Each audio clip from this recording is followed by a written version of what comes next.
I'll make a case for special creation, and Fro makes some fair points. He has some fair points. We find similarities in anatomy, morphology, genetics, and physiology across the biological world. Mm-hmm. The evolutionary model would explain those similarities as being the result of common ancestry, universal common ancestry, ultimately. And creationists would argue that those similarities are the result of common design. The Bible says that we, as man, are created in the image of God. Therefore, we should be able to get a sense for how God created based on the way we, as humans and human engineers, design things. It turns out that we design in homologous patterns.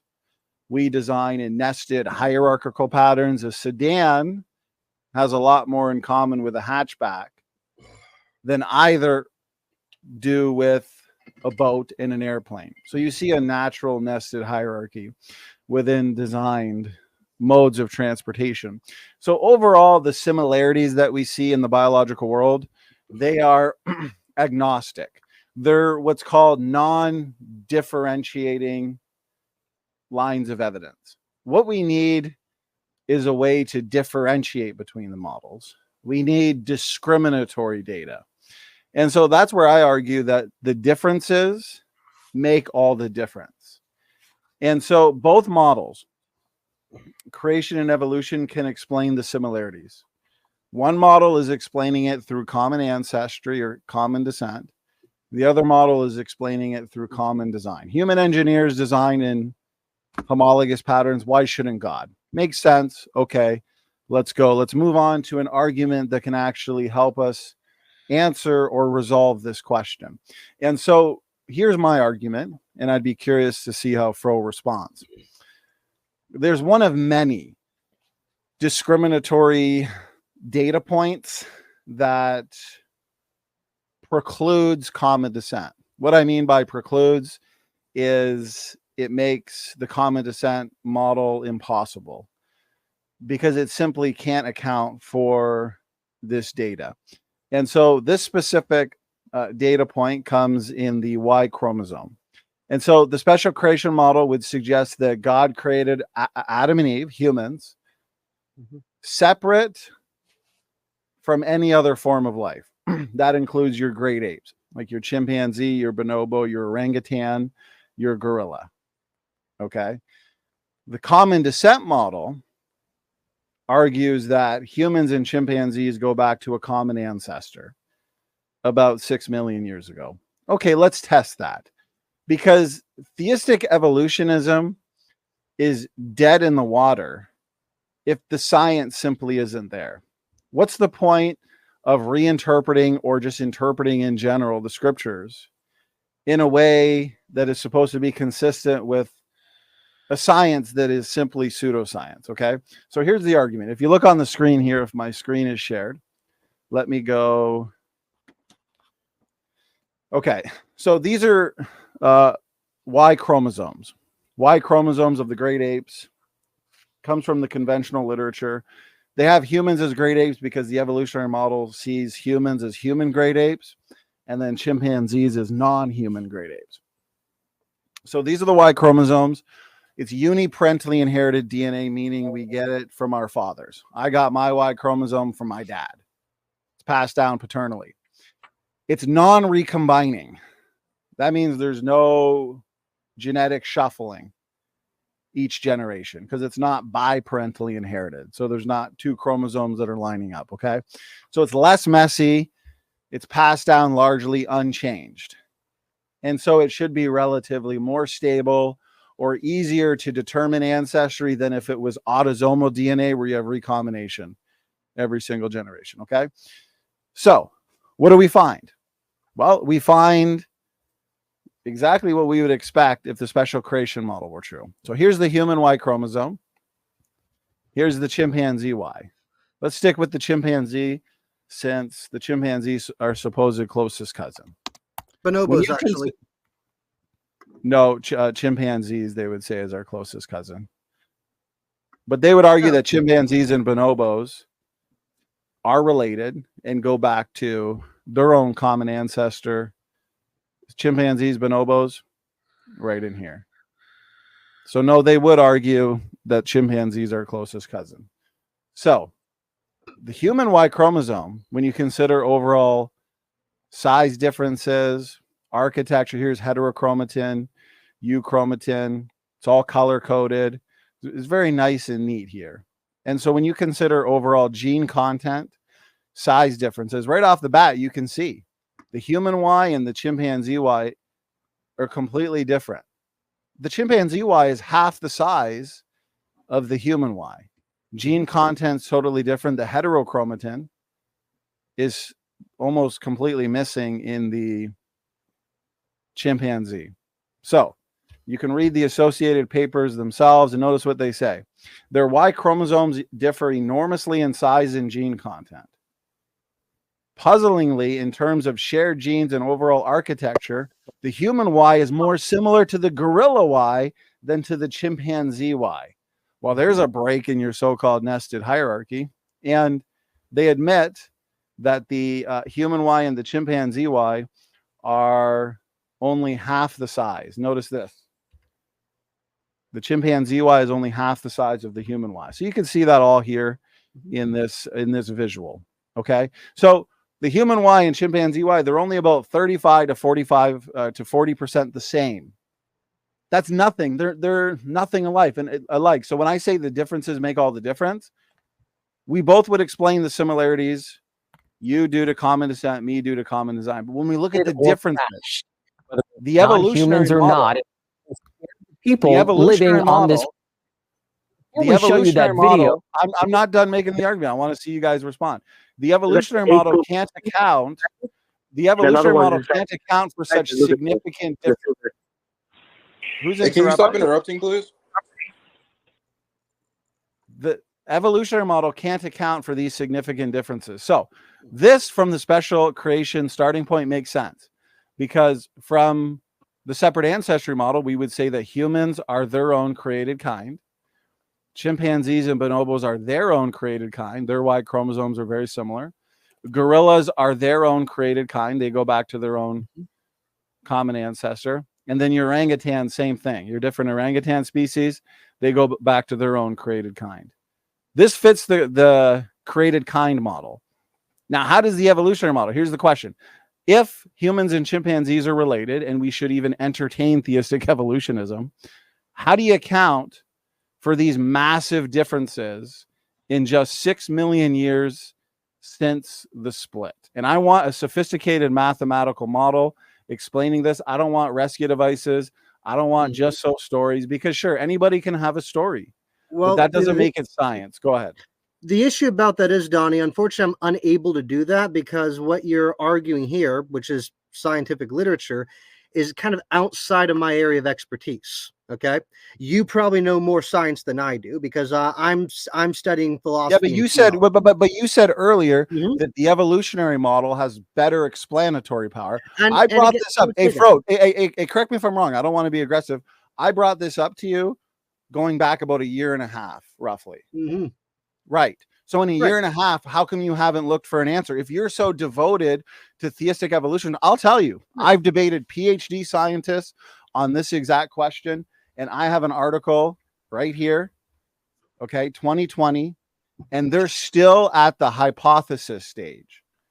They haven't actually evaluated their hypotheses, their rescue devices in subsequent studies. And so I know for a fact there's no answer, not even from your best evolutionary biologists. And so if the evolutionary community can't explain this data that the separate ancestry model can, why are we saying that it is science that humans and chimpanzees are related? Answer that. Right. Is that Fro the Catholic? It is. Hello. And it's good to see you, Fro, by the way. Yep. And again, for that, it's not, I don't quite have the answer either. I'm not going to claim knowledge where I don't have it, but particularly I find evolution more compelling, not just because of what it can answer, but okay, but stick with this. How is it more compelling? Everybody in the audience can see the human Y chromosome and the chimpanzee Y chromosome. How is it more compelling that humans and chimpanzees are related rather than humans being specially created, separate from chimpanzees, in light of their Y chromosomes that are non-recombining? They should be relatively more stable. The mutation rate is about 1 to 3 per generation, and every single Y chromosome on the planet, male Y chromosome, can be traced back to a single common ancestor. You're making general statements, Fro, like, well, the evidence for evolution is compelling. We're looking at a data point right here. It's staring us in the face. Right. And this data point is telling us that no, it is not more compelling, because the chimpanzee Y chromosome is far too different for chimpanzees and humans to be related. Let's use, okay, let's do this. I understand you don't have an answer, but let's use critical thinking skills then. Let's assume evolution is true, common descent is true. How can we go about answering this question of the Y chromosome? At the top of your head, what could be a possible explanation for how these Y chromosomes can change so radically in just 6 million years, Fro? Go ahead, my good man. Well, because I don't really think they're changing all that radically, because again, you have to understand, a generation from great apes can occur within 10 years of life. So like for instance, we found a fossil of Homo erectus, which we would all agree is an ape. Homo erectus is human. I don't agree. No, hold on. We found, again, I never said they were. I said we found some evidence they might have been, but it's inconclusive. No, you said we'd all agree. I'm not going to do it for sake of time. I have hundreds of PowerPoints, but there's one article that Erectus was a sailor because they built boats, they navigated. Purposeful navigation speaks to intelligence. Okay? Well, actually, I'm sorry, this is the first time I'm hearing about this. Where'd you hear that from? If you'd like me to pull up the article, I can certainly do so. No, actually, I don't want to take away from your from the PowerPoint you got up. So just tell me the article. I'll look it up. Well, I got to pull it up since I don't have every single title to these articles memorized. But the evidence for Erectus being human is overwhelming. The evidence for Neanderthals being human is equally overwhelming. Absolutely. That they are a sophisticated people group. But as I find this article, Fro, the human Y chromosomes being 35% the same, that's a lot of difference. And even in the technical papers themselves, they speak words such as surprisingly. They talk about unexpectedly. Right. And so to answer that, there was I brought up Homo erectus, and there was a reason, because they found a Homo erectus fossil, and they wanted to find out how old it was.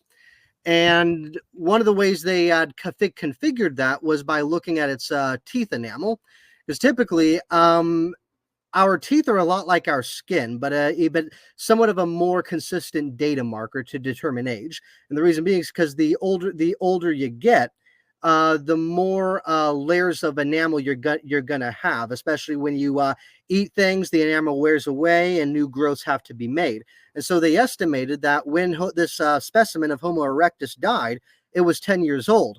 It stood about 6'3" tall. Okay. And so Homo erectus, since we agree they were human, matured at a much more rapid pace than we do today.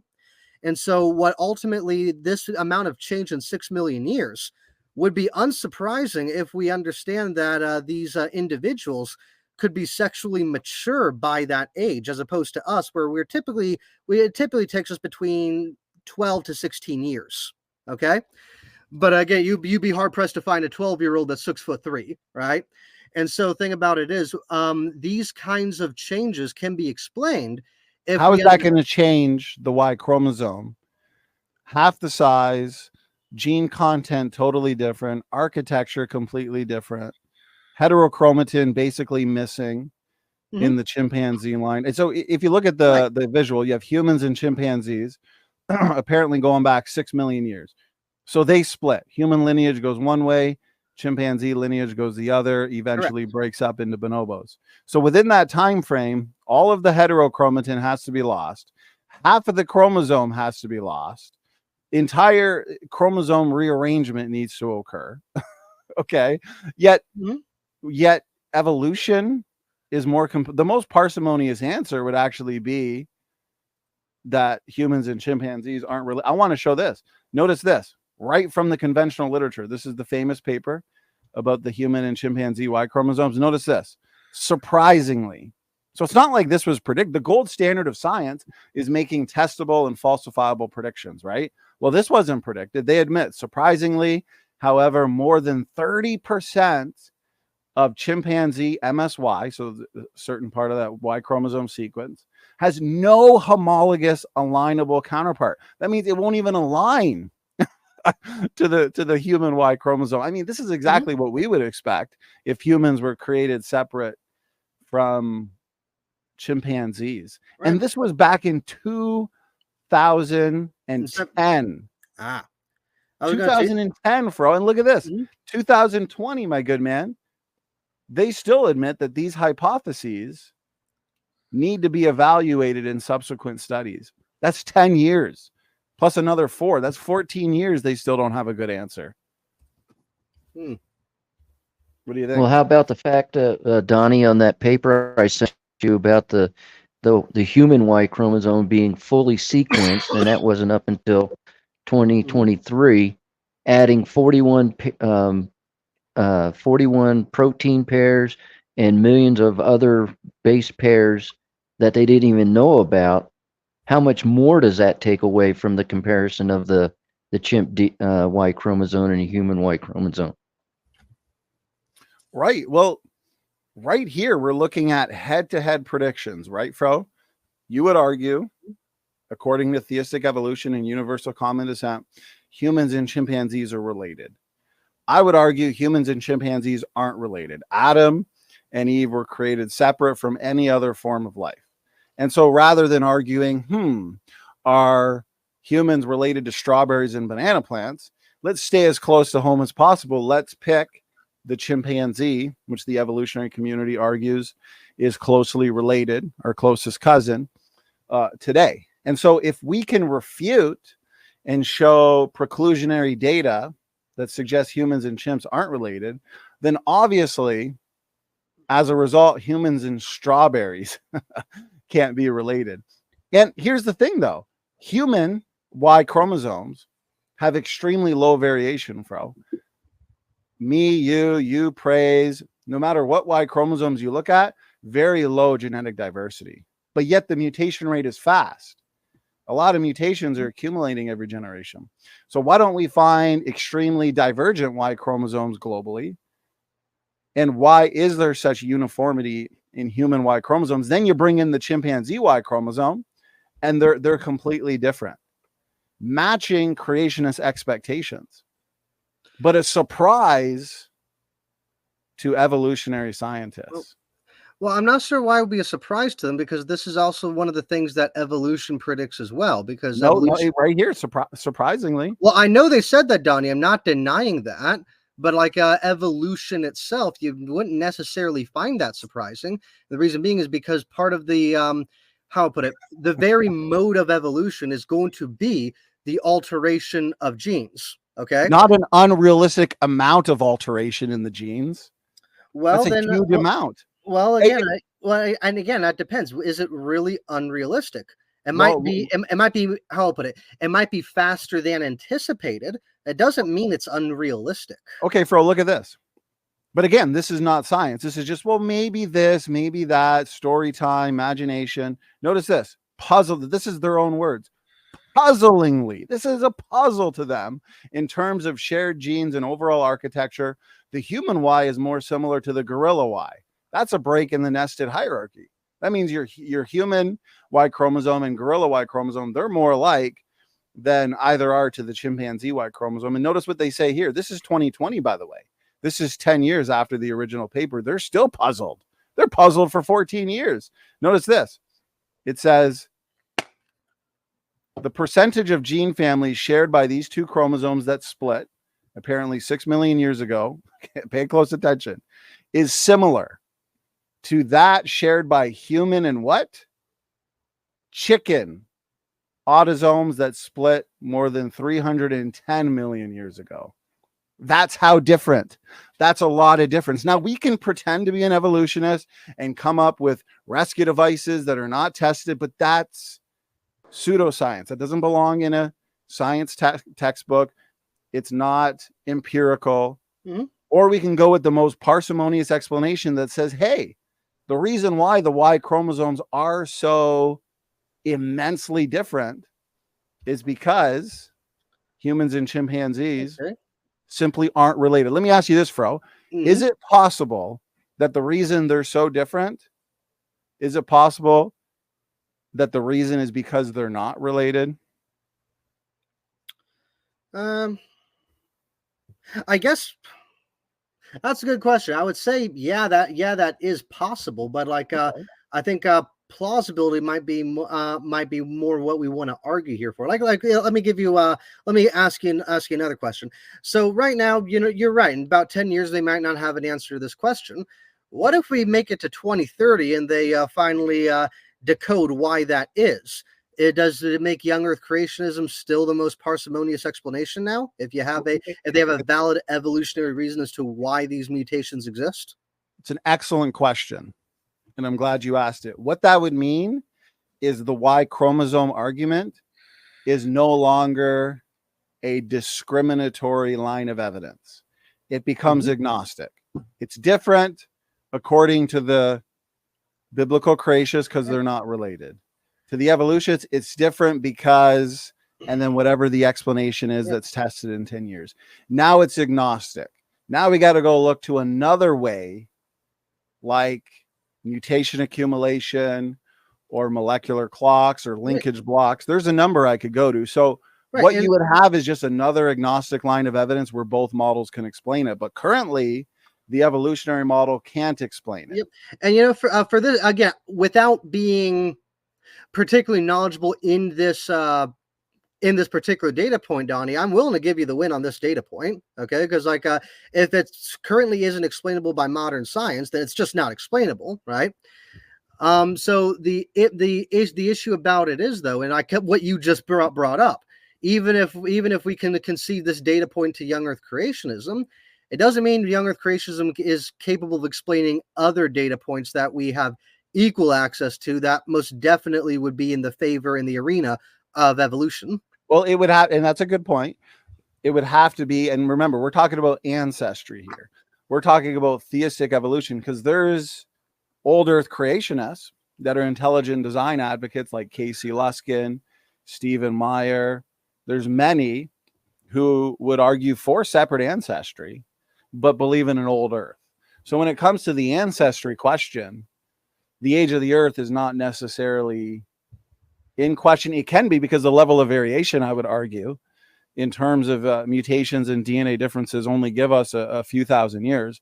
But we can go there after we settle the issue of whether or not humans and chimps are related. So yeah, I would love to see in genetics, something related to ancestry, a line of evidence that only the evolutionary model can explain, that the separate ancestry model can't. Yeah. Because that's what we need, is a discriminatory line of evidence. So Fro, is there one that would provide us with that kind of evidence? That's a good question. The best argument I can make, and again, my opinion is informed here because there's several reasons why I think evolution is a plausible model. Now, again, not necessarily the correct one, but more plausible than creationism. And one of the reasons is because of the predictions that evolution has made. Like, say, for instance, evolution assumes universal common ancestry, and I think this was brought up to you, Donnie. One of the a lot of biologists question, well, if we came from a common ancestor, what we would expect to find is basically creatures that are somewhat oceanic and yet also amphibious too, that are equal, that have equal parts aquatic and actually parts that you would expect to find on land. And again, that was actually predicted. Like where in the fossil record would this occur, and where would we dig for it to find it? And ultimately, that's exactly what they found. They found I forget what I forgot. It wasn't coelacanth, something else. Hold on. Tiktaalik, you got it. And so essentially they predicted Tiktaalik, not even knowing what the creature was, but just by assuming universal common ancestry, where about in the fossil record it would live and where to dig for it, should it have lived, and they found it. I think the very fact they were able to make a hypothesis, predict it, and then prove that prediction means that even if evolution is not entirely true, at best you could say it's flawed, okay? You can't say it's just absolute pseudoscience. There's clearly something powerful going on in the theory itself that doesn't really disqualify the belief writ whole, as much as there's definitely room for improvement, right? And so in a similar way, even if I were to okay, well, let's stick with that, Fro. Yeah, even if I were to let me kind of put it to you this way. Predictions. Even if I were to even if I were to concede this part of the argument to you, I think given that and other things we know about evolution, it doesn't conclude that we should outright deny evolution. Then, does that make sense? Well, I would argue that it's in our genetics. That's the best way to answer this question of ancestry, because it's a direct way to answer the question of ancestry. A bone, a fossil, geography, these things are not inherited in sperm and egg. And there's a lot of reconstruction, historical reconstruction when it comes to the fossil record. You know, there's a famous quote that says fossils are fickle and they can tell any story that you want. The genetic data, though, that's empirical, that's real time, that's observable, that's direct. Right. And so our historical reconstructions based on the fossil record should be consistent. They should not contradict the genetic data. And so if we have genetic data like the Y chromosome that tells us that humans and chimps aren't related, meaning then that humans and fish definitely aren't related, then we can't be interpreting or reconstructing fossil data that says humans and fish are related, because then you're just imposing your evolutionary philosophy on the fossil data where it doesn't actually belong. But the second point is this confirmed prediction? Are these lines of evidence agnostic, where both models can explain it? Or do they provide us with discriminatory evidence? And I would argue that Tiktaalik, which is who you're talking about, is largely agnostic. Tiktaalik, how precise, what was the prediction that you're describing? Very precise in that they were able to basically locate the geographical area where this fossil would be after millions of years, and the very fact of the sort of environment this creature would have lived in, basically just reconstructing that with the movement of tectonic plates and the assumption of universal common ancestry. And they found a species of exactly what they were looking for. And because they had no prior knowledge of Tiktaalik. They just realized if something like Tiktaalik were to exist, this is how it would have existed, and went to a fossil bed that would fulfill that criteria the best. And so Tiktaalik, you're saying, here's Tiktaalik on the screen. Tiktaalik blends the features of fish and tetrapods. Yes. So like a salamander. Okay, so I've got somewhere where I'm going with this. Don't worry. The famous fishapod. So you guys make this prediction, you find it. It's this creature that blends the features of both fish and tetrapods. So does that mean, as a fulfilled prediction, we only then find tetrapods after Tiktaalik and not before? I don't know if tetrapods were before Tiktaalik. You might know more about that, and if they did exist, then I'll concede. Well, is Tiktaalik the transition from fish to tetrapod? That's typically how it's advertised.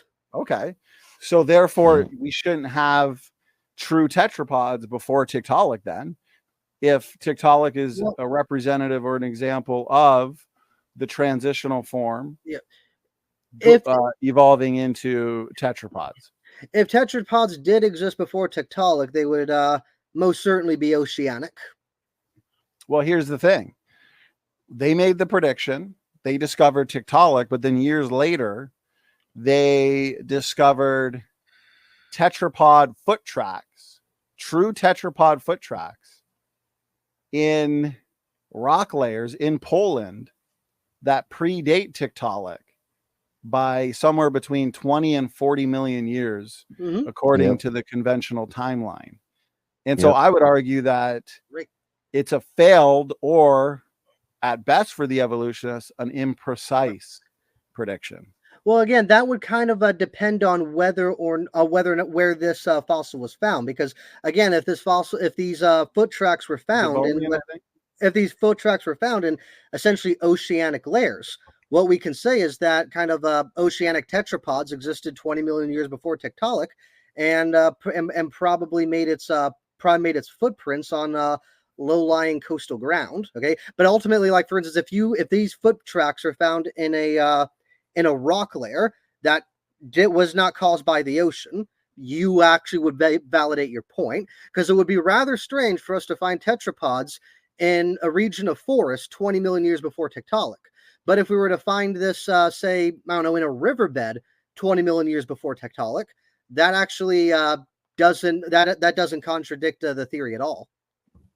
Well, the point is we find true tetrapods, and as we're discussing this, maybe someone can do a research and see what kind of environment they were found in. I know they were found in Poland. I know they are true tetrapods. They are foot tracks, undeniable, and they predate Tiktaalik by 20 to 40 million years.